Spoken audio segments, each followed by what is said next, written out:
Do you have 40 white friends that want to go skiing right now?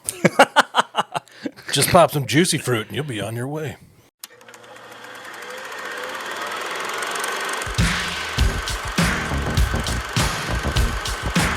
Inconceivable! In a world where laughter was king, on the edge of space. Ludicrous speed! Go! Get together, have a few laughs. Masters of the universe! Is Juicy Fruit the yellow gum? It is. What's the white gum? That's just spearmint. That should have been the one. That should have been the 40 white people like, snowing, hey, skiing. Who wants some spearmint gum? I don't know, Ted Bundy and the rest of the psychopaths? Is that the Kiss a little? No, it's Big That's Red, Big Red. right? Yeah, my God, I don't know my jingles. You know what? hardly. I would like to see an age return where gum is advertising as ardently as it once was. It doesn't anymore, huh? You don't get a lot of gum ads. Where did you used to get gum ads? Daytime TV, Yeah, right? they were around. Do you watch a lot of daytime TV now? No, that's a lot of Daymar College and law. Do you have a lawsuit pending? You should hire a lawyer. Right. Which makes sense. A lot of people laying around probably should sue somebody. I don't feel like getting a job, but I'm not going to work. I feel like getting a check. I'm going to sue Hardee's for something. Yeah, I want to go fall down at Hardee's and sue them because they're negligent. That was Lucky, the character voiced by what's the guy? He was a music guy. Tom Petty. Mm-hmm. He was voiced by Tom Petty on King of the Hill. Lucky. He married Luann Platter. Tom Petty voiced a King of the Hill character? He did. Nice. And his whole claim to fame was he slipped on some pee-pee at the Costco and got a settlement. I believe it was like $40,000, $60,000. And it was Pee-pee at the Costco. Slipped on some pee-pee at the Costco. Was the pee-pee in the bathroom? I don't totally recall. But because bathrooms are always wet. I like that Dane Cook bit Yes. where he's like, why are the bathrooms always wet? Why is it so wet? He's right though, man. Like, you is. can't go like in any restaurant or any place with the men's restroom. Like the floors are so wet. This is unnecessary. It's like this is. I might slip on some pee-pee and sue Costco. You can slip on some pee-pee at the Costco. I might have to do that. Win your settlement of probably about $40,000. Heck yeah, man. I could be one of those guys, like, with a check and a neck brace Yep. on the wall of some I would request strip mall lawyer. The big check. I want a big check. Oh, big check guy. I want a big check. I want to earn a big check. You think that they would ever, like, go to the big checks at the marshmallow packing factory? I think it could be. We could at least broach the subject. When it's bonus time? Yeah, I'd like to start paying for things in big checks. Get a big check book. Gallagher's got one of those things. I'm going to go to the store and I'm going to buy a pack of gum and I'm going to pay with it with a big check. Are you going to wear suspenders and wear a ridiculous beret? Yes. Hell yeah. He had way better hair than I do, so He had way better hair than everybody, though, to be fair. I couldn't do a beret. I couldn't. Sure you could. Yeah, you could. You're very French looking. That doesn't make me feel any better. Just always walking around with your baguette. French-looking son of a gun. Your foo-foo dogs and I will French fries. I will eat. If those are freedom fries, I'm American. My bad. America. Domestic box office. Yes, gross. domestic box office gross. How'd this movie do in America? Because I don't give a shit about the rest of the world. My international box office. What the hell's that? Commies? Who's watching movies in Denmark? Denmark. That's not even a place. That's how Americans talk. Is that what they'd say? Americans. America Cinema. That's a peddling. Starring Johnny Knoxville. Johnny Knoxville. And Waylon Jennings. Waylon Jennings. Is he alive? I don't think so. Really? I don't think he I is. was just going to say he's alive. And, he is in our hearts. He's alive in our hearts. He's alive in our Always. hearts. He's doing well, He's just still singing about good old boys. Just a good old boy. Yeah. Never meaning no harm. No, never. Beats all you never saw. Been in trouble with the law since the day he was born. That's beautiful. Did you just make that up? Yes. No. That's for those of you younger kids, that's the Dukes of Hazzard. Hazard, Kentucky. Is it Hazard, Kentucky? Because in the movie, It was Georgia. Well, that's just horseshit. That's some bullshit right there. It was definitely Kentucky. I don't know why you care, but Because we do. because I'm drinking bourbon right now, by God. And I'm drinking podcast water. Both go down smooth. Goes down smooth every time. Podcast bourbon. Because I drink. And I know things. Yes. Yes. Nailed it. Sweet. It's been a little while since we've been on the mic, since we've done just a good old fashioned Adam and Ron Cinemasters podcast. Just the two of us. It's been a We can make it if we try. yeah, but we were way across town at the Big Geek set. We were. With Matt and the Kevin Smith podcast, which went over pretty well. People liked it. I'm very happy that Kevin Smith liked one of my tweets. Oh, I was so happy. That was like the most exciting moment ever. Yeah. I mean, I'm not encouraging you to. I'm just saying your life is complete in that sense. I listened to a podcast called Knockback with a really nice gentleman named Dagan Moriarty. And it's like a retro nostalgia podcast. I believe he was on the Big Geek podcast. He was on the Big Geek podcast. I'd like to return the shout out because he gave us a shout out, and that was super nice of him. I don't even know him, and I'm going to plug him. Plug him. Plug him up. He's got a cool name. He does have a very cool name. But he has had Mark Hamill like his replies going on like double digits. That's pretty impressive. Like when Luke Skywalker likes you, you're basically best friends. I had Jeff Dye of the Jeff Dye Friendship Podcast. He's a comedian that I really like. He liked one of my tweets today. And really? He made me feel pretty good. Who would you say is the most famous person that's ever liked one of your tweets? Probably Mario Lopez. AC Nice. Slater. I got AC Slater. I was trying to collect the whole set, everybody from Saved by the Bell, but I've just got him so far. So far, you just got him? That's fine. You still got time. I've got time. You could still get Mark Paul. I'm going to catch them all. You're going to catch them all just like Pokemon. Yes. I'd say Kevin Smith by far is the most famous. And before that, I'm not really sure. Probably Dagan. Might have been like the second most famous person. Yeah. He's an animator, See, he's an award-winning animator. I'm an award-winning speller. No, you're not. Damn it. Sorry. This is why I can't have nice things. This is why. You can't bullshit somebody that works with you at the packing factory, man. That's true. Marshmallow Bros for life. Marshmallow Bros. Hashtag. What are we doing here?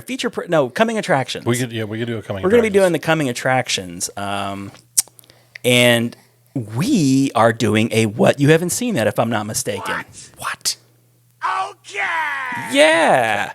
It's been a little while, I guess, since we've done this one. But it's one of my favorite segments because I get an opportunity to go back and not revisit, but just visit. Yeah, just visit for the first time a movie. It's like an older relative you didn't know you had. Yeah, exactly. Go visit them in a home. Or relative that you heard about, but you didn't ever get a chance to go visit them. Yes. They're on their deathbed.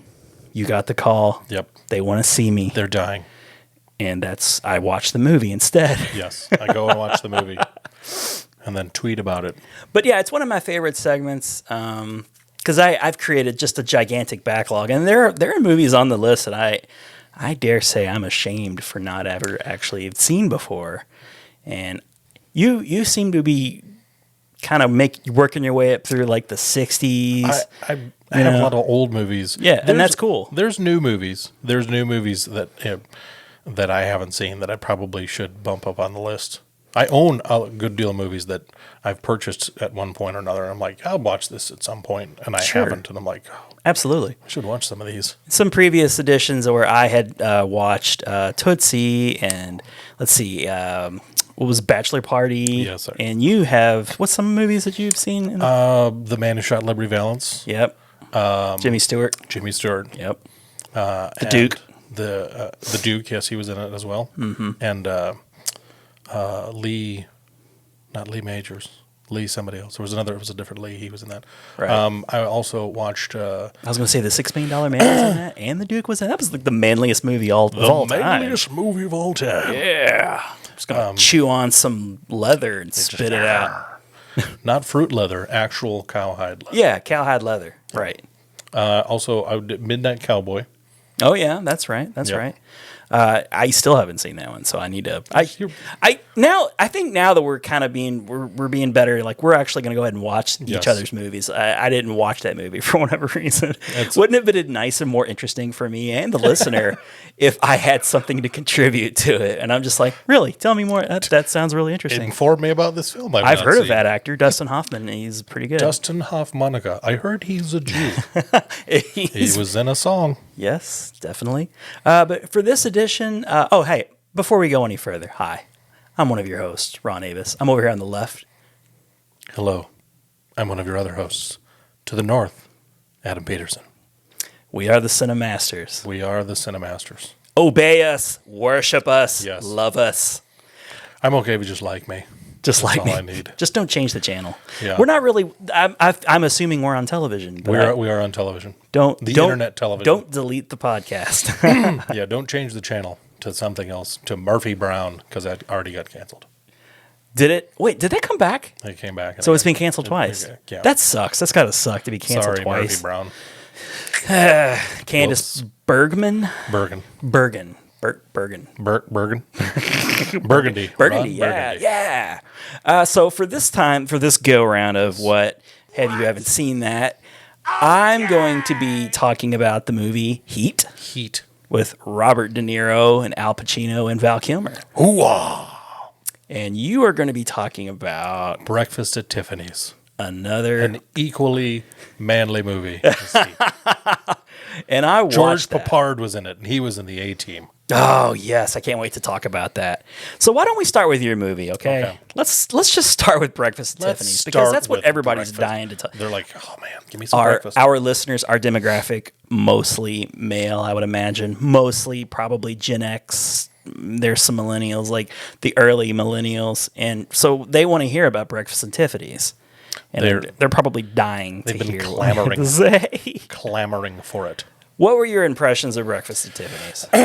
Well, because I've watched a couple other movies with Audrey Hepburn, and I like Audrey Hepburn. I mean, this is her iconic role. I mean, this is the one. She's a classy dame. She is a classy dame. I realized, because I'd always just assumed she was related to Katharine Hepburn, but they're not. Oh, they're not related at all. Okay.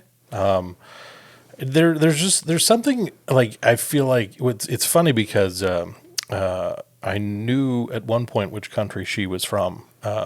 Yeah, it's she's like not America. It's like she's like from Belgium or something. Something like that. Yeah. But one of those waffly countries. very waffly, deliciously waffly.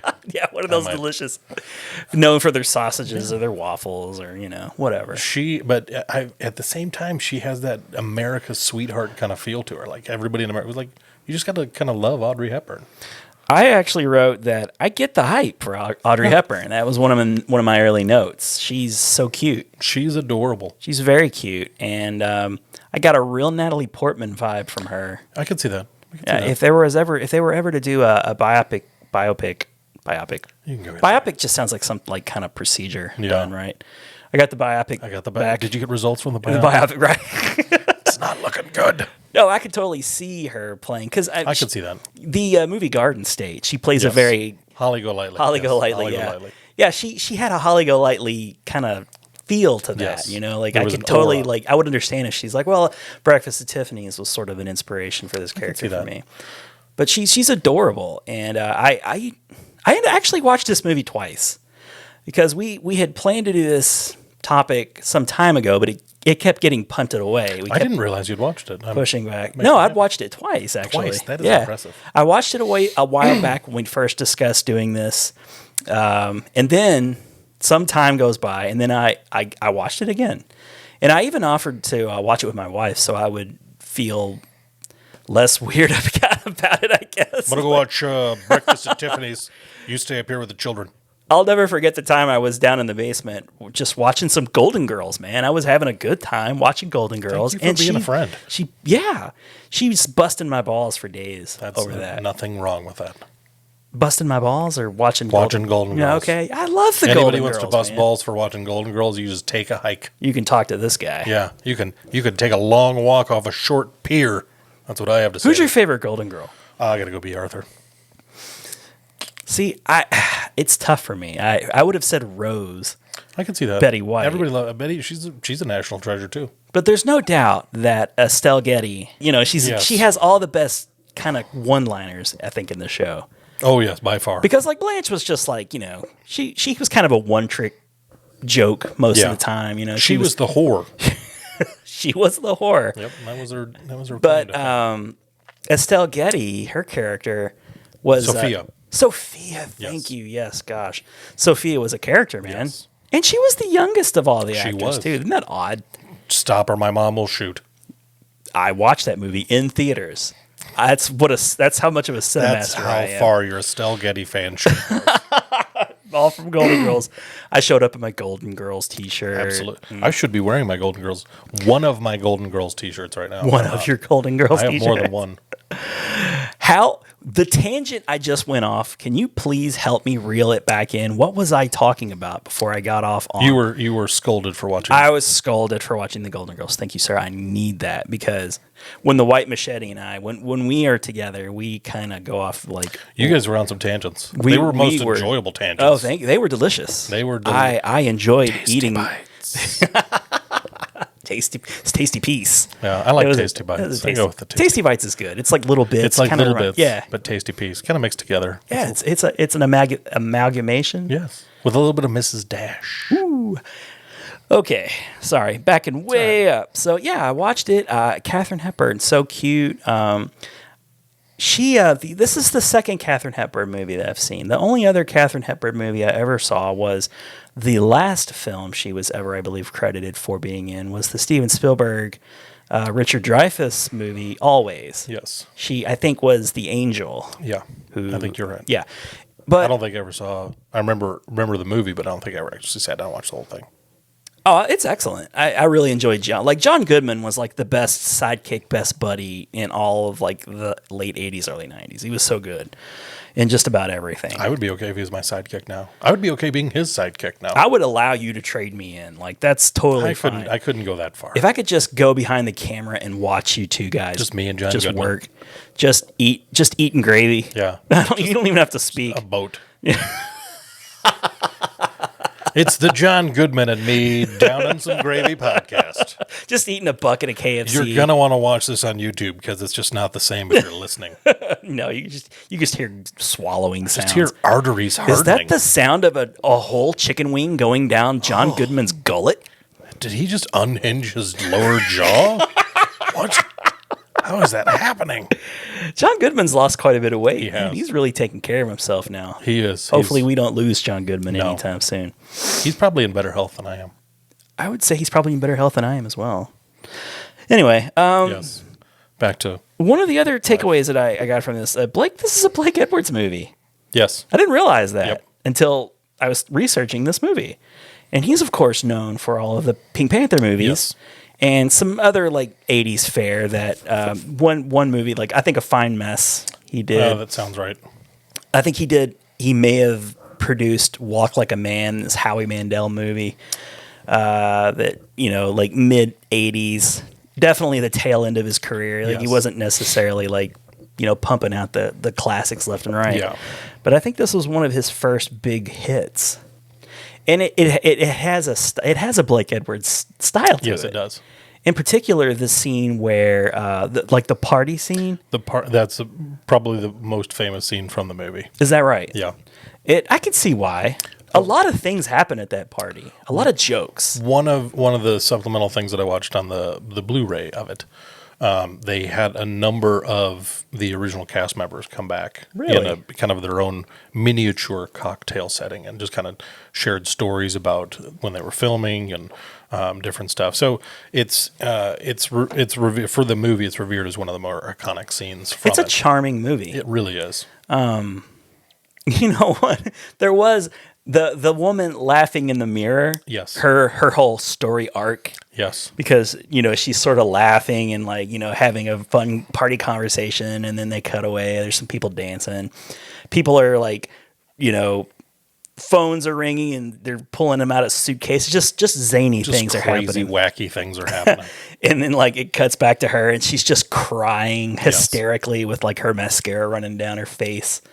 I really enjoyed the movie. Like it kind of holds up pretty decently. It does. There's some things about the movie that don't hold up There are in a 2020. Mickey Rooney. Mickey Rooney. Yeah, so you were going to say Mickey Rourke there for a second, weren't you? Close. Would have been amazing if Mickey Rourke, Mickey was, Rourke doing was in this movie. the stereotypical Asian. Oh my gosh, that would have been even more. So yeah, he plays. He puts in like the buck teeth, Yes. and he puts on the squinty eyes, and it's really unfortunate because Mickey Rooney he's a former child actor. And I imagine this was like a huge break for him. It's probably a bit of a comeback. I haven't researched a bit of this. Maybe it wasn't. But I thought his performance, like although very racist, his physical comedy was actually on point. Yeah. And I thought that like it's just unfortunate that happened. Yeah. Because it really takes you out of the movie a lot. And he has 2 or 3 really big scenes. Yeah. The movie opens with him. All right.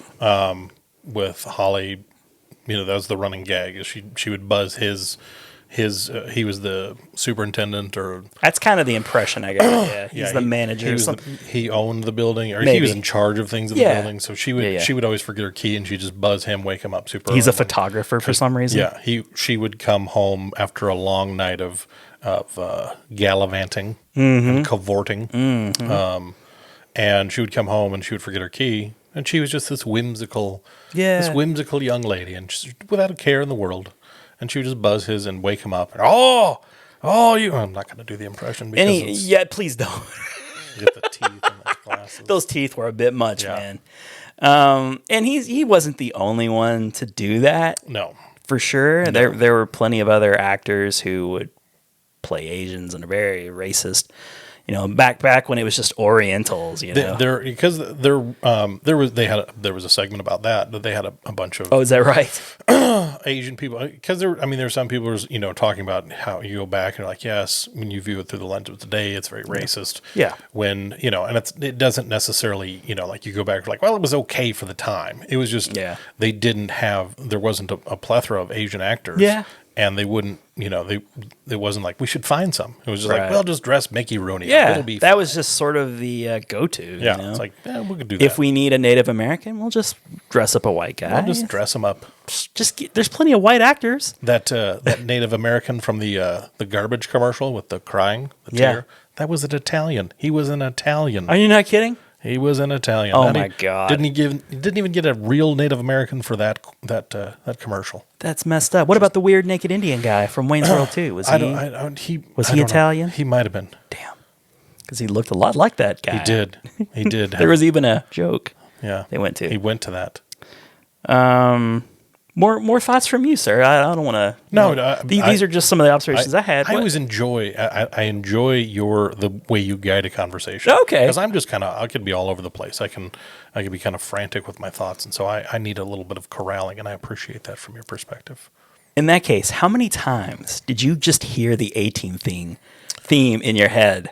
Every time. Is it George Papard? George Papard. He was excellent in this. And he was a loose fella. He was a kept man. He was a kept man, didn't that? Because this movie came out in 1961. Yes. 8 years a good 7 to 8 years before the Summer of Love, man. Yes. And it was very risque, I would think. The whole movie was probably very risque. A lot of the topics there. It was the 60s, so they were really trying to push, but it's the early 60s, so you're early 60s. You're just beginning that push away from that 1950s. The first couple of years of the new decade, and we've discussed this in the past, still heavily reflect the prior. Yeah, there takes time to transition to what we think of the 60s. And when I think of the 60s, it's always the late 60s. Yeah. It's that, Laugh-In. Sure, the Wonder Years, that kind of thing, Woodstock, whatever. I think of, my brain goes automatically to the Space Race. The Space Race, again, late 60s. Great stuff. Yes. An exciting time. I love the 60s. In American history. But yeah, I love that he was in this movie, and it took me a minute to even realize, because generally, I knew Audrey Hepburn. Here are the two things I knew about Breakfast at Tiffany's. There was a song that they sung about it. Yes. And it had Audrey Hepburn in it. And it was a very girl beloved by a lot of like Yes. mothers, like it was a girl friendly movie. It's a lady film. But I don't think that's fair. Like I No, think it could be enjoyed by anybody. Really, I enjoyed it. It was quite good. Yeah. And the song Moon River Moon River is like straight up from this movie. was written for Audrey Hepburn in this movie. And she's really cute singing it. And then they play that movie a lot. Yes, and right at the front of the movie, she sings it out in the balcony. Just really cute. I put holy shit, Ed Clampett is supposed to be Hepburn's husband. yes, yep, Another actor that I was Buddy not Epson. expecting. Yep, Buddy Epson was in this thing. there he was. And you get like a little bit of a plot twist. And it's right before this. I think he did this right before the Beverly Hillbillies. I think you're right. Mhm. Became a thing. Yeah, so it wasn't Ed Clampett or Jed Clampett. Clampett. Then this was first, and he looks a bit younger. He does look, and he's great. We find out that Holly she has escaped from her very modest Midwestern roots. Yes. What was her name? It was like Ellie Mae or something like It's that. something very country. Something with three names. Yeah, you're like, there's too many names here for you The to first name was like three names. Yeah. Ellie Mae Sue. Yeah, Something and like he just pops up, and we find out that she is married or was married. Yes. I still am not quite sure about that. I guess It was a little, because he shows up, Yeah. creates a little bit of that relational turmoil because George Papard was falling for Holly. right. For Holly Golightly, and you're like, oh, now he feels all downtrodden. Like, well, she's married. Oh, darn it! I was hoping to take her out for a night on the town. And they do, and I want to talk about that night Yes. on the town, if you don't mind. They did have a night on the town. No, can I first talk about? I want to go real quick back to the party. Okay. I think it was the party. The party. I loved the drunk guy. Yes.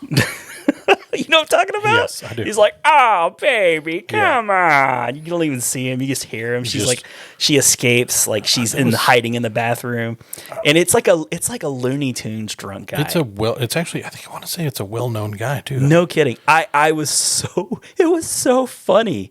It's like, could they not portray drunk people in like a realistic way, even in 1961? Nope, it's all caricature.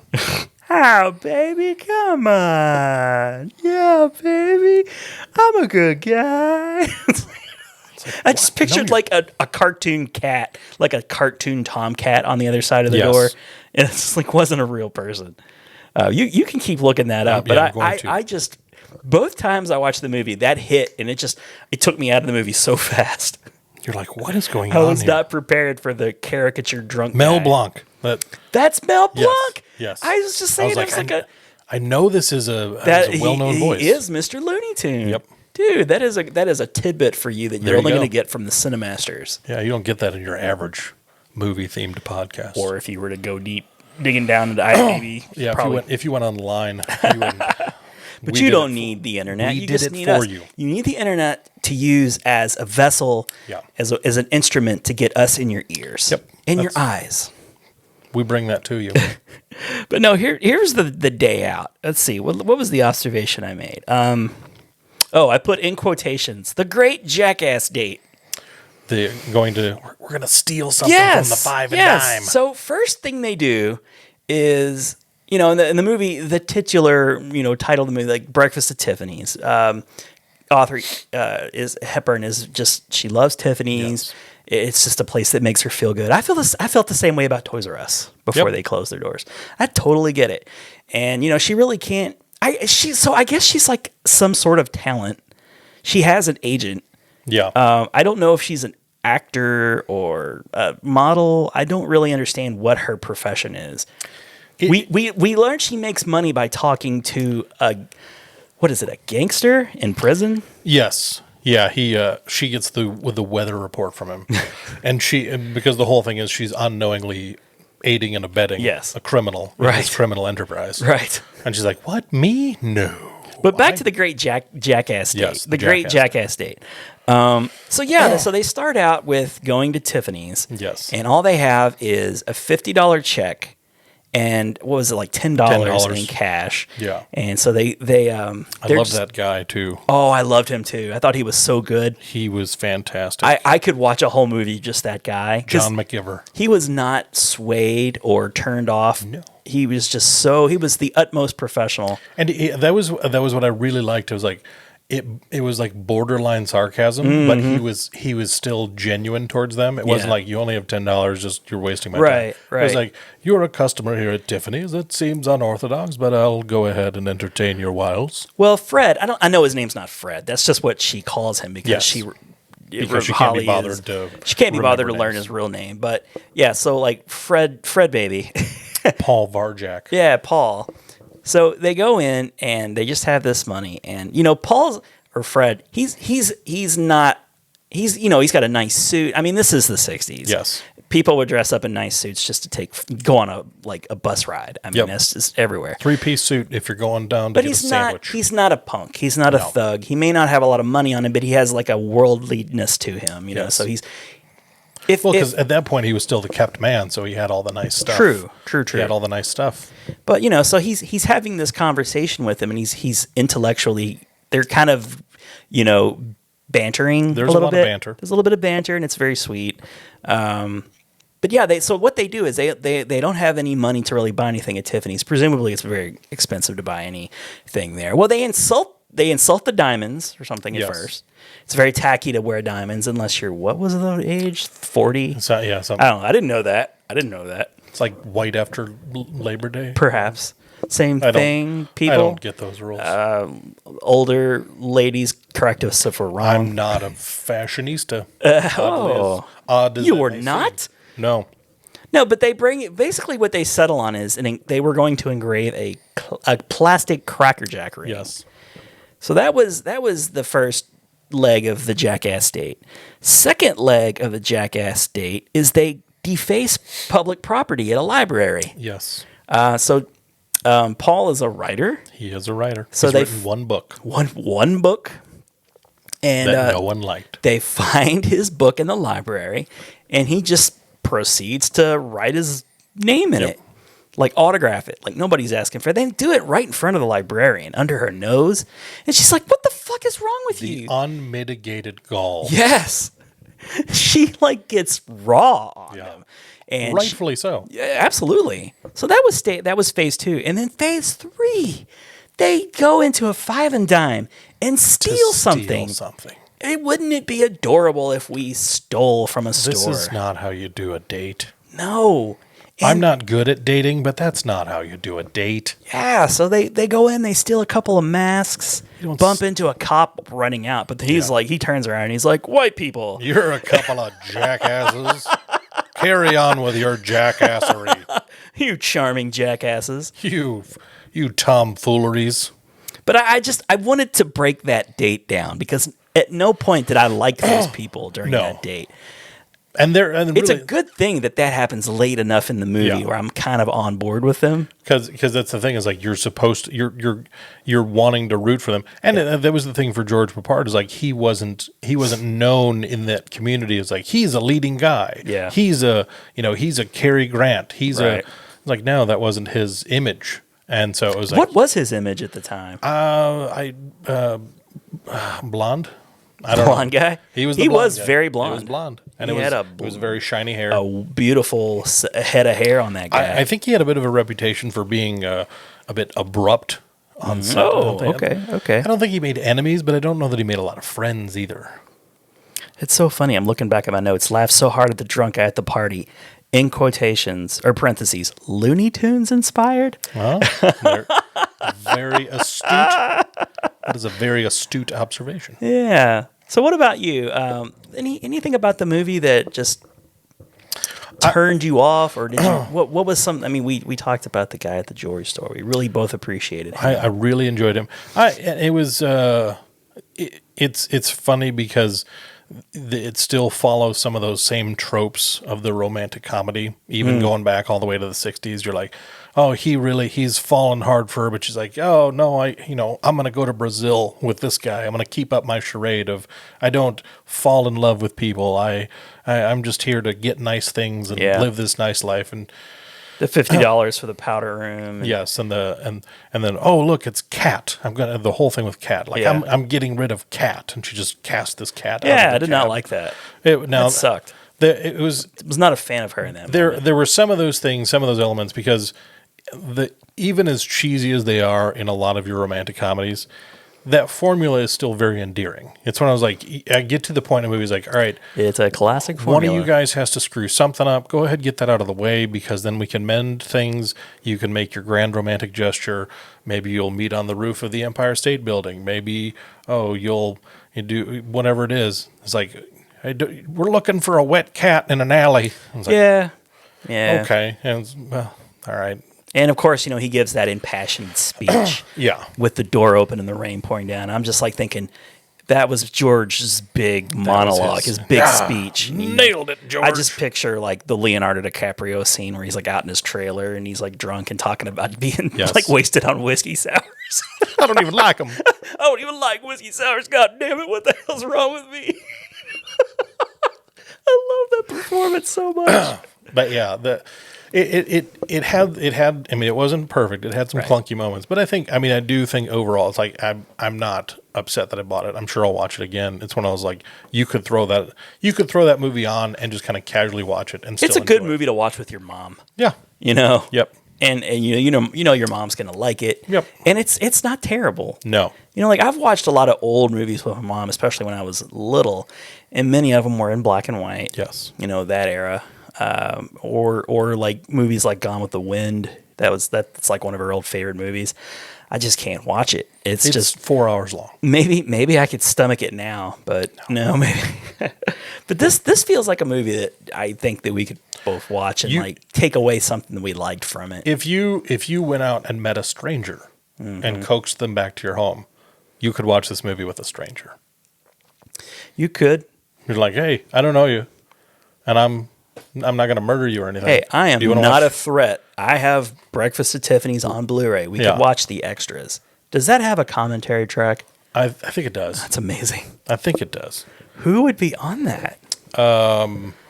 Who is still people. alive? Was George Peppard still alive at that time? He hasn't been dead that long. No, I don't think he punched out a little while ago, but I don't think it was within the last decade or so. But I feel like it did. There were a lot of supplemental materials. I was really impressed with how much was on it. But yeah, it was. I feel like there was a commentary. That movie is 60 years old almost. It is. That is insane. Wow. 59 years old. Yeah, that's a trip. Yep. Any other thoughts? Any other? If you haven't seen it, I would recommend it. Yeah, I would too. I would say it's worth a watch. It's cheesy. I'll admit. It's fun 60s fare. It's fun 60s fare. That's a good way to put it. Yeah, I can't think of a lot of movies from that era that I could put on and enjoy. There's a lot you could put on, and it would just be the thing about 60s movies and what I really enjoy about them is 60s movies, you don't have a lot of location changes because it was too costly. This one had a pretty large set.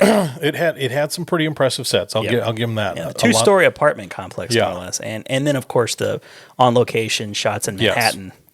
Yes. But that's the thing about 60s. You don't get a lot of different scenery changes just because it was such a costly thing. So a lot of stuff, you get kind of some very familiar scenes and some very familiar places.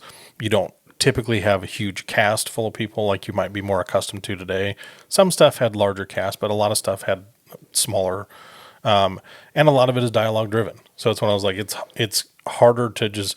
This is one of those movies like you could turn it on, and you could enjoy it, and you wouldn't have to be engaged the entire time. Like if you had seen this movie before, you could goof around on your phone, or you could do different stuff, and still enjoy the movie. It's a good, that's kind of how I watched it the second time. It's a good background movie in that respect, where it's like you can enjoy it while it's on, and not have to be engrossed in it.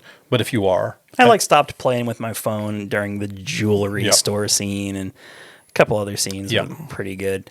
Anytime Mickey Rooney popped up, I was just like, it was just like a car wreck. I just had to stop and look. Let me just watch this racist Asian portrayal real quick. Pretty much, but it's not bad. Yeah. It's definitely a movie that's worth anyone's time. And if you love romantic comedies and you haven't seen it, then you should jump on it. And Audrey Hepburn, I mean, even 60 years ago, it's still just a joy to watch. I may just like her as much, if not more, than a lot of the stars contemporary to her era. I really enjoyed her. Now, I will say that you really have to kind of get past the whole rich kind of upper class accent. You know what I mean? Yes. I don't care for that. Yeah. I always kind of cringe when I hear it. And another character from a show that I enjoyed and would watch with my wife, the whole thing was Sex and the City, and it was like that. Did you ever watch that show? I think I caught an episode here or there. Well, Kim Cattrall was like the same thing. Like she had that same sort of accent. I know her mostly from her work in Police Academy. Oh, Mannequin for me. Actually. Oh, yeah. You know, she's playing the Manhattaner, you know, Yes. with who's wealthy and you know is just comes from money. Yes. Like you have to have come from money to talk like that. Yes. Because you're not British. No. I don't even know what it is. It's like it's so unique It to is. that area, I guess. Just high society, and you know it. She has that cadence, that sort of the way she speaks. Yes. I don't. Is she like that in all of her movies, or was it specific to this movie because it did take place in Manhattan? I really enjoyed her in Charade. I think that may have been one of the only few other films that I've seen her in. I have others that on my list that I want Was to. this before or after Breakfast? Because what was this? She was actually Charade paid. I was- wrote this down. She was paid $750,000. That's a lot of cash. That's a good amount of scratch for 61. No shit. It was the highest paid. She was the highest paid actress for anyone. And I think Cleopatra came out like in 62 or 63. So Elizabeth Taylor would have bested that. But I mean, $750,000 for a movie in 1961. I thought that was impressive. Yeah. So she wasn't new. She had been around for a bit. Roman Holiday was 53. Charade was 63. Okay. And then My Fair Lady was 64. Those are probably some of her. Oh, better. okay. So yeah, so she just the trajectory went up. I Yes. guess still there. That's one that I haven't. I mean, I haven't seen any other. Like I said earlier, Always was the only other Catherine Hepburn movie, or Audrey Hepburn. Sorry, you got me thinking Catherine Hepburn. They're the Hepburns. Yeah. All right. Well, I guess that's. I don't have anything else to say about it. I think I'm. I thought satisfied. it was a good pick, and Yes. I was glad to have kind of an excuse to dig it up, like pull it up. I ended up finding it on Stars. There you go. Yeah. So. Just Watch. That's what I was used. JustWatch.com. Just Watch. That's a great I'll service. plug Just Watch. I will too. That's how I find most of the movies. Yes. You know, if I can obtain them on the up and up, Through the legal channels. I will. But sometimes I can't. But I'll look you there sail the first. high seas. I subscribe to a lot of online services. Yes. Most times you can find it. Yes. The movies we're talking about. Yes. This, I take it, was not purchased at Tiffany's? No. Actually, it was purchased concurrent with, actually came inside of, a box of Cracker Jack. I see. Do they still really have prizes in Cracker Jack boxes? Oh, yes. That's nice to know. All right, so that brings me to Heat, which came out in 1995, I believe. Now, unfortunately, I didn't take any notes on Heat because honestly, I was just into it, man. It's an action-packed movie from Right. start to finish. I didn't have a whole lot of 2.5 time hours. to stop and make notes because, wow. There's a lot going on. Now, I'd seen the first 15 to 20 minutes of Heat 20 times. I don't know what it is about Heat or what it was about Heat that I just couldn't commit to the rest of the movie. Like, I always saw the point up to where the one guy, the guy in the crew that comes along and kind of botches things up, I would always was watch up to that actually in point. prison at one point. Is that right? Yes, he was in actual I prison. could kind of see he has like Yeah. a crazy look to him. Yes. But man, the actors in this movie, it's just like packed. Yeah. It's just a who's who of stars. Yeah. You know, Al Pacino and Robert De Niro head to head. Yes. But in De Niro's crew, and you had like Val Kilmer, who was at the height of his powers in Yes. 1995. Tom Sizemore. Tom Sizemore, who before was he before swan he- dove into right. straight to video. Yep, this is pre Saving Private Ryan, which Yes. was probably like one of the last movies that he was Yeah. able to hold it together. Then you had what was the guy who played Buffalo Bob in the Silence of the Lambs? He played one of the detectives as well. He has such a distinctive voice, like Ted Levine. Ted Levine, good one, yes. So yeah, he's talking. I'm like, that guy sounds familiar. Ted Levine.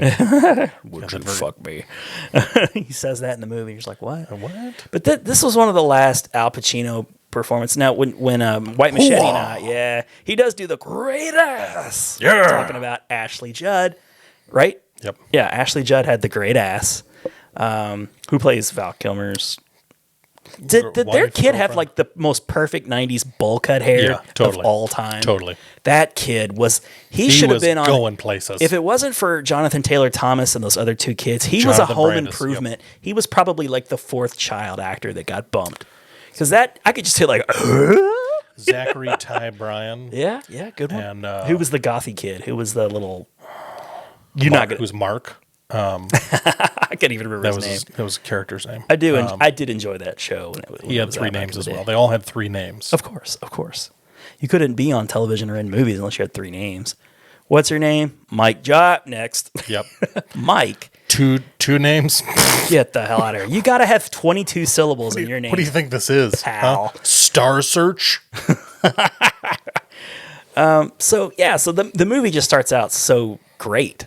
It's a movie about a bank robbers. It's a heist movie. It's a total heist movie. But it's better and different than your standard heist movie, I would say. Yeah. I don't feel like it's a heist movie, but like I know with that most recent or one of the more recent Rick and Morty episodes where they mock heist movies. Yeah.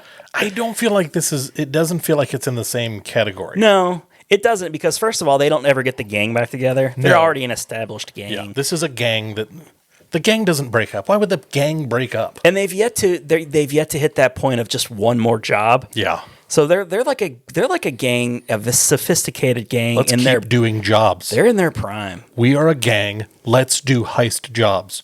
We don't need to discuss the dynamics of the gang. Mm-hmm. How's the gang feeling?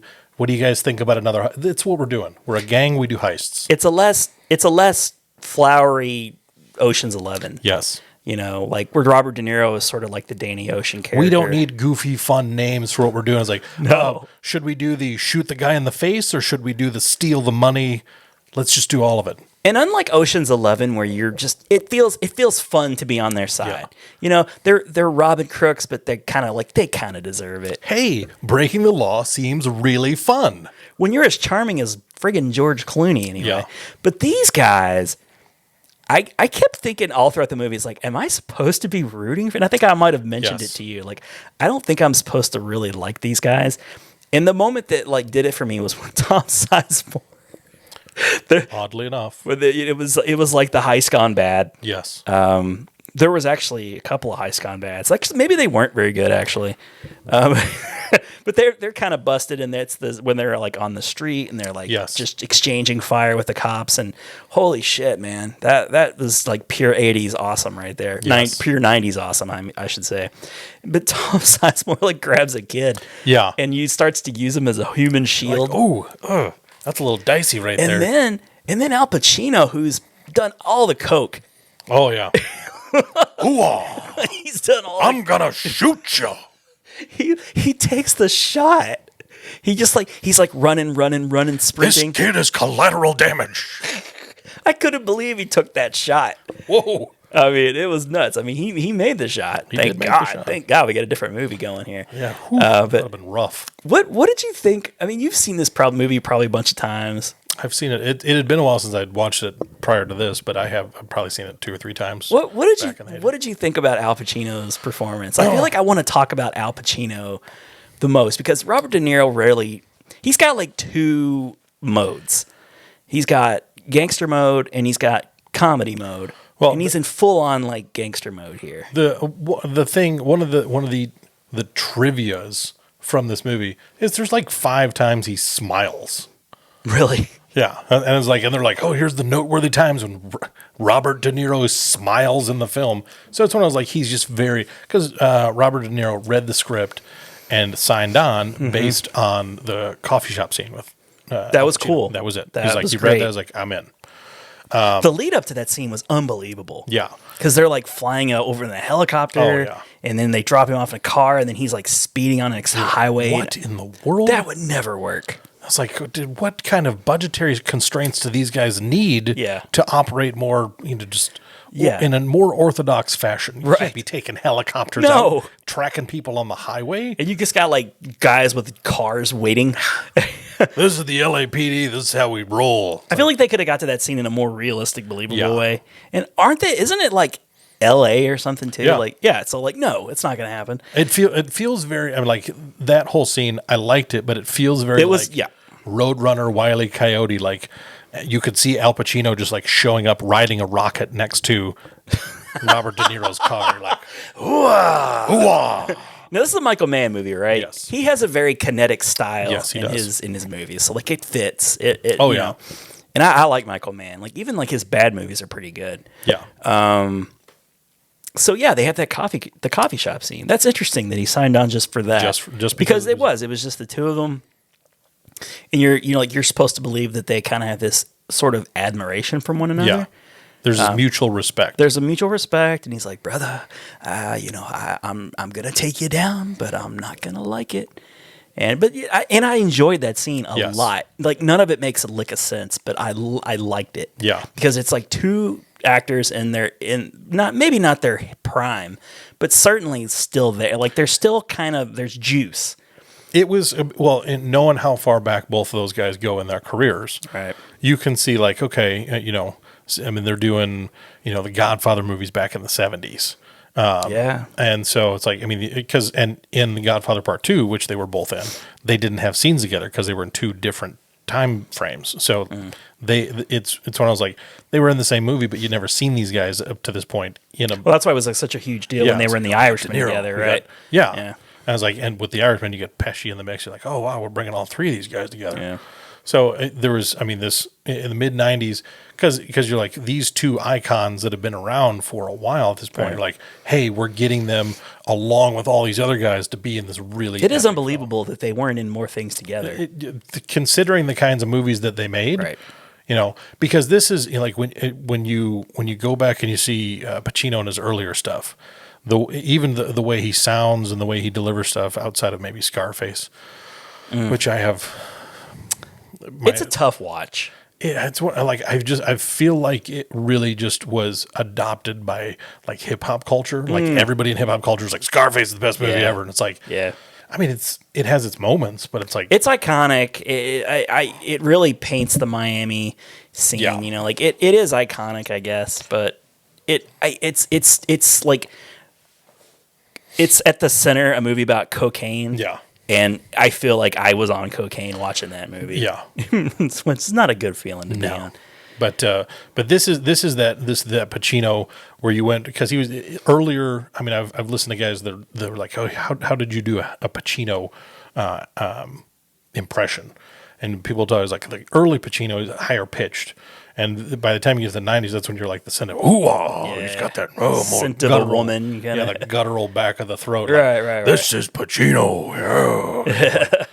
So this was like it felt like he's moved into like that second wave of both of them are in the like second wave of their career. Right. And it was the prime of that second wave. So it was I think that was one of the things that made that scene and the tension between the two of them, because even outside of their scenes together, it was still very much.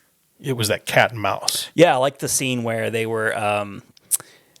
De Niro was. You didn't know necessarily that it was going to play out this way, but they were on to the cops and they led him out to the scene and they're like pointing at different things, and he knows the cops are there watching them, and then like Pacino kind of like learns, like he's like they made us. That was a great scene. I like that scene. That is fantastic. And he just kind of stands up, and they're like, Yeah. Take a minute, boys. You're right. It's great. I love the cat and mouse between those two guys. Really good. But the Val Kilmer stuff and his family, like that felt weird. That was some of the, I would say, the clunkier parts of the movie, because you have that dynamic to where it's like, you got Ashley Judd, which she's really kind of in her prime at that point. She was doing a lot of stuff. I feel like she was more coming up. More coming up. What was that movie, Double Jeopardy? I feel like that was like her big moment. That got her a lot. There was Along Came a Spider, Double Jeopardy, and a lot of those like female and Kiss the Girls. Yeah, Kiss the Girls, all Yep. those movies. Weren't those just a little bit after this? I think they probably were like maybe later 90s. Yeah. That last third of the 90s is probably... So this may have been a little bit before then. She was a recognizable face. Yeah, I think so, yeah. I think she'd been in some stuff before. But like that, like they had a She was chemistry. the hot new ass. Yes. It was great ass. It was great ass. And that, by the way, that was because like they were interrogating the guy who was seeing her, and that was what's Hank Azaria? Yes, I Hank did not Azaria. expect to see Hank Yeah, he's Azaria. just there. He's just like kind of he's kind of sleazy. He's not a good guy. Nobody's really a good person No. in this movie, which I like. Nope. Nobody is a good person. Even in the this movie. cops, you're kind of like, should I Yeah. really trust the cops? No, right. I totally enjoyed the scene where, because what was his wife, I guess? They had a very strange relationship, but she kind of, he walks in on her and just her dude she was having an affair Yes. with. And, Pacino like has the whole like, you can fuck my wife, but you can't watch my TV. I'm taking my TV and leaving. Right. That was the thing he fixated on. And then he just like chucks the TV chucks it out the car. Yeah, that was great. So many good scenes. I didn't have a lot of time. I didn't have any time to write notes. There, because from the very start of it. Oh, and yeah, John Voight in this thing too. Yep. Played kind of like his behind the scenes guy, I guess. Like the guy would set up the deals. And who? I'm trying to think now. Who was? William Fincher was in it. Wasn't he was? Yeah, he had a small part in it. Yeah, he was the Bonds guy, Right. That they were trying to. He was work the guy with. that they stole from Yes. early in the movie, and then they just going to try and turn around and sell them their money back. And then because like they were like, well, it's insured, right? Yeah. You'll gonna get your the money insurance. We'll and you sell get these. at a discounted price. So everybody comes out ahead, and it was all that macho, like, nobody steals from me. kind of Right, thing. right. That's the way he reacted.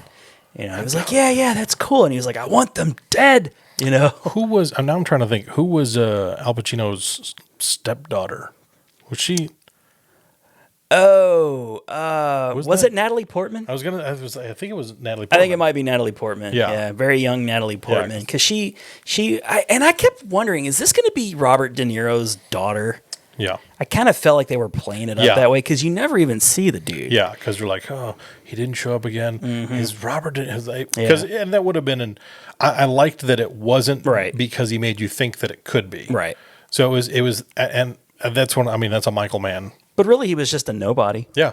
Yeah, you just never some see dude. the guy. And that was intense when she tried to kill herself in his bathtub. That was a huge good. That was a good acting moment for Al Pacino, I think. It was because you reach because you reach that point where they have the big third act robbery, but it feels like it should be later in the movie, but there's still so much that comes after it. There really is, yeah. That you're like, okay, well, there's because Tom Sizemore, that arc comes to an abrupt end. Yes. Well, because he was the one that eventually, what was it? And I did not like how Pacino got to them. Yeah. Because he says something about cowboy, or there was like Yeah. a thing he says, very slick.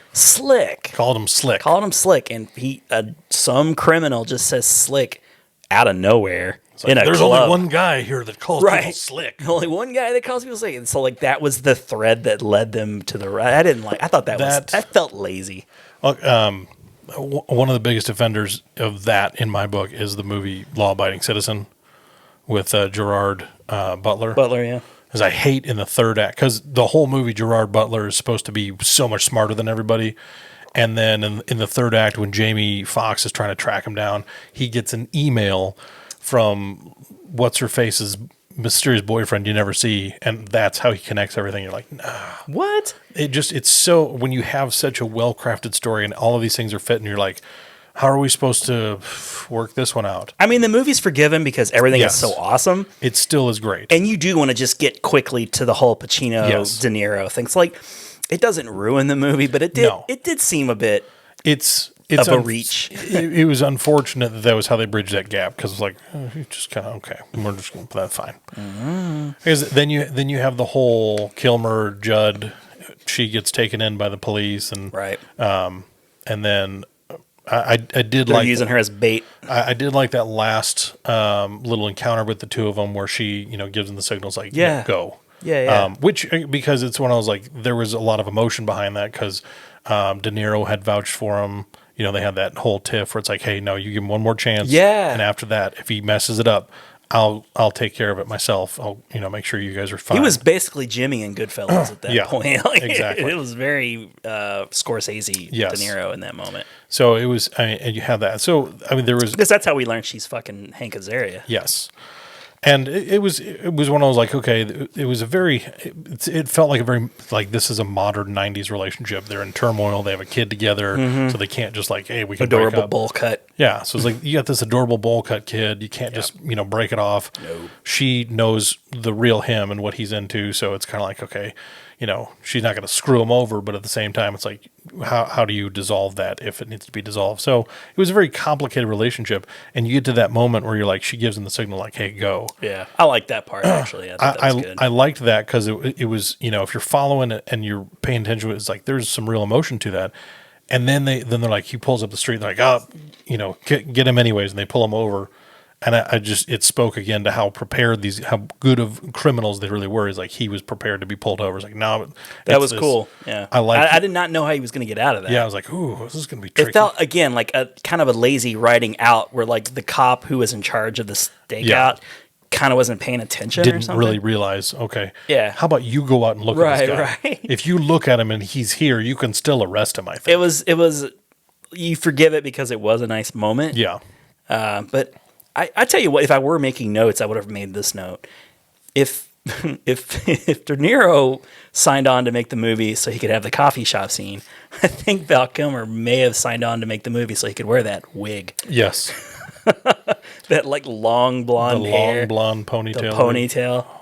Because, he has the Val Kilmer hair at the end, like he's got the clean cut Val Kilmer, like, mid-90s. I want to wear a wig. Oh, God. I'll do it, but you got to let me wear this wig. I'm all I got to in be like early 90s grunge, but it's straight hair, Give me the ponytail. Can I look like David Lee Roth circa 1982, maybe? I'll do it if you let me. I feel like my character has a ponytail. Yep. But it's a defining trait. It's a is. characteristic of that. It's very good. Just awesome movie. I'm so happy to have finally seen it. I now own it in 4K. So I'll be like, shout out 4KJ if you're watching. I got a great little anecdote for 4KJ. So can we take a moment? We can. I want to replug this in the next episode that we do. But so you started doing a blog. Yes. For Cinemasters. Yes. So you're going to do some writing, kind of explore that. You have done blogs in the past for movie reviews and things, but you're going to have like an actual official Cinemasters blog now, and you're going to just make posts and just do what you're really good at, which is writing. And the first post was like the whole say. It's whatever. You're going to be like, I'd rather you be that way than like, of course. Stupid. I'm the greatest writer I'm since the best. Lord Tennyson. Yeah, but you did this great, Cinemasters. Like we kind of see because we keep adding new people. And yes. We joked that we were like the View Askew. Yes. But then you kind of made this like organically kind of came along and like, oh no, we're more like the Avengers. And then you posted it and then you tagged people who you knew had social media, but like 4KJ doesn't have any social media accounts, so I went ahead and I was like, well, I'll make sure his wife sees it and then she can show him. And she goes, I think she posted it in Facebook. She's like, funny thing about Jay. Speaking of 4KJ, apparently they were having a conversation about they were going to watch Secret Life of Pets 2. I saw. And his daughter said, well, we saw that at school. And Jason's reply was, yeah, but you probably haven't seen it in 4K. And I'm thinking of that Jon Stewart bit from like Half Baked where he's like, but have you seen it on weed? I love you, Jay. You're the best. 4KJ. You're the best. He is. So yeah, I own that in 4K now, and I'll be watching it more often. I got a digital copy of it too. I'll probably watch it digitally. I don't need to watch it in 4K again. It's one of those movies after you've watched it, because there's a lot of movies are like when you see... it's almost like the dramatic standard these days is it's got to be 2 hours. Mm-hmm. If you're like, oh, it's a great movie, it's got to be 2.5 hours. But when you're sitting down, even for, there's some movies that I could do 2.5 hours, no problem. Oh yeah. But that was one of and I to be perfectly honest, I still have not watched Blade Runner 2049 yet because of the runtime. So good. I need to. I own it. So good. And it's one of It's such a great follow-up to the original Blade Runner movie. Like, I can't believe they pulled that off. But that when it was in theaters, Such a shame it was a flop. when that was in theaters, I think I still had. I think MoviePass was still rolling. And you still didn't see And it. every time Dave Bautista has a great part in that movie. Every you won't time- believe how good he is in that. every time I wanted to go see it, I was like 2.5 hours. Do I want to go sit for 2.5 hours? And It's a beautiful movie. I knew that would be good, but it's like I think I was telling you the other night. I was like, I should watch Parasite tonight, but I'm gonna watch Hobbs and Shaw again. I totally get it, man. So it's I totally get it. I'm guilty of the same shit. that time commitment can be a killer sometimes. Yeah, but And you the know, heat. but then also you just want to watch something you love, and can put on and relax, you know, and then you can look up from your phone during the scenes you really like. Oh, here's this one. Yeah, here's the scene where like The Rock picks that dude up and drives him into a wall. I love that part. I love that. So good. Anyways, that's all I got to say about Heat. I think my favorite scenes where the robbery gone wrong, where they're fighting their way. I thought they were gonna die. Like I did not expect them to escape that. And like they did lose Tom Sizemore. Spoiler alert: this movie is pretty old. You should have seen it by now. Yeah. But yeah, so they lose Sizemore, and then Val Kilmer's wounded pretty badly. But they make it out, and I was like, I don't think that would happen nowadays. Or it's just a movie too. Like even in '95, like you would, because I like watching movies from like pre-smartphone era. Yes, it's interesting because like you kind of can, in your mind, trick yourself, at least believe that you can get away with. You could get away with it, right? You can disappear. Not now. Not now. No, it's impossible. They could track you wherever you. Don't try it. Well, and I don't think I'm gonna do my best to not spoil the finale of it. Again, 95. It's been 25 years. You probably could have watched it by now. But in that final segment, when it's Robert De Niro and Al Pacino, and it's the finale of the movie. I'm not going to tell you what happens. But going into that scene, one thing that I did like. Let's just talk about that scene. Let's just spoil it because I forgot about that scene. That's fine. And I thought it was one of the weirder, weaker aspects of the film. The thing that I liked about it that I Let's start with positive. That added to the dramatics of it was a lot of time in those scenes. Again, I think it goes back to the cat and mouse between the two of them. You'd have one of the characters. You'd have Al Pacino, yelling, like, I'm going to find you. Yeah. But De Niro's, when they were going to film that, De Niro's direction was no dialogue. All right. We go, and I think that to me amplified the cat and mouse. And that was what I liked about the finale of that. That's interesting you say that. Maybe I'm looking at it the wrong way. Maybe I'm just expecting the yelling out and things. Yeah. Because while I was watching it, although now I can maybe kind of appreciate what you're saying, the cat and mouse, like there's no dialogue. It's just a lot of like the sound mixers were earning their paycheck. It's just like airplanes flying overhead and like crunch, crunch, crunch, crunch because they're like running through fields and stuff. It felt really long. I will say that it's for what you get out of it. If they would have shortened it, the lack of dialogue would not have been as overt. Sure, you wouldn't have felt it as much. Yeah. So I'll keep that in mind next time I watch it. See if maybe I'll enjoy it more. But I also didn't like when Pacino shoots De Niro and kills him. Yeah. He reaches out to him and they hold hands. That was a little. It was like they should not be that close. They have just had one conversation over coffee, and it was a like whose dick is better conversation. Yeah. Let's be honest. And I mean, it wasn't like chummy buddies. Like it was kinda, but at the same time, it was like my dick's bigger than yours. Let's be fair. Yeah, and it's you can still have that outcome where it's like, hey, I won, respect. Yeah, but you don't need to hold hands. No, don't hold hands. It's like, okay, Pacino, you got the bad guy, right? Because at that point in the end of the movie, you're kind of like, well, yeah, De Niro's a bad guy, but is Pacino the good guy? I mean, technically, but he's a cop, so he's on he has a badge. I was like, he's like, okay, well, he's good, but he's. That's why I liked at the top. Like nobody is good. Like everybody has flaws. And it was. I liked the way that because there were aspects. And if there was a good character, that character would have died. Yes, quickly. Because his partner gets shot and mowed down in the bank robbing scene gone awry. He gets shot and killed. Dennis Haysbert gets the driver, the getaway driver. Yeah, he's just an.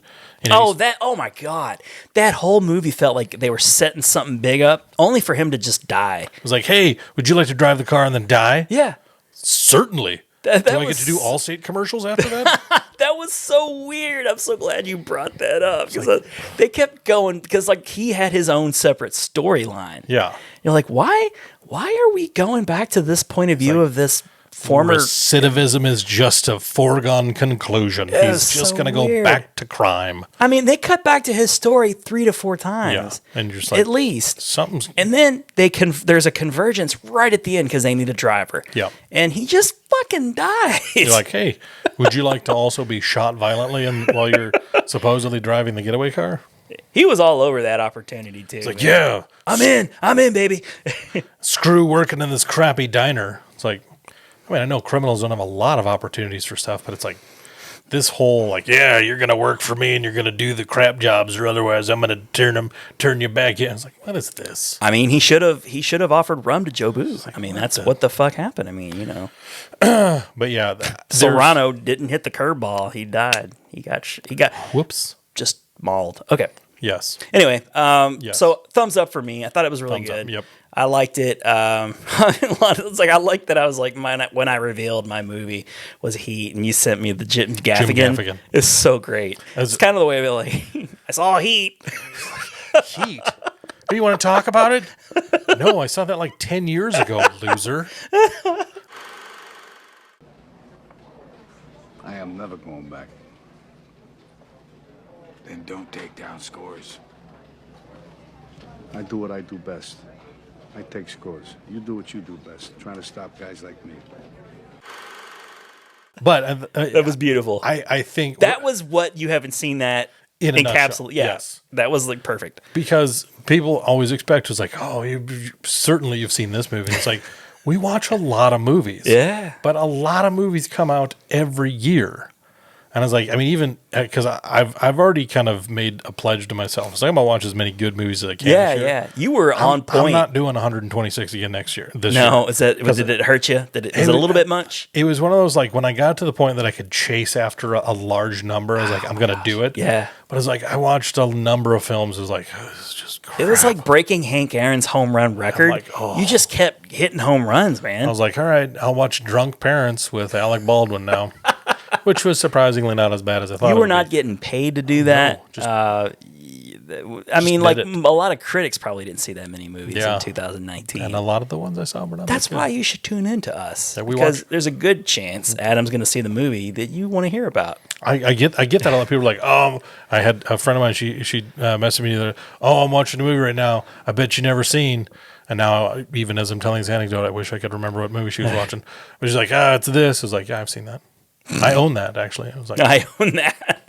I have it's standard definition, but I do have a region-free DVD player, so I can buy stuff directly from the UK. I respect that, man. I respect it. I won't do it. I know, but I respect it.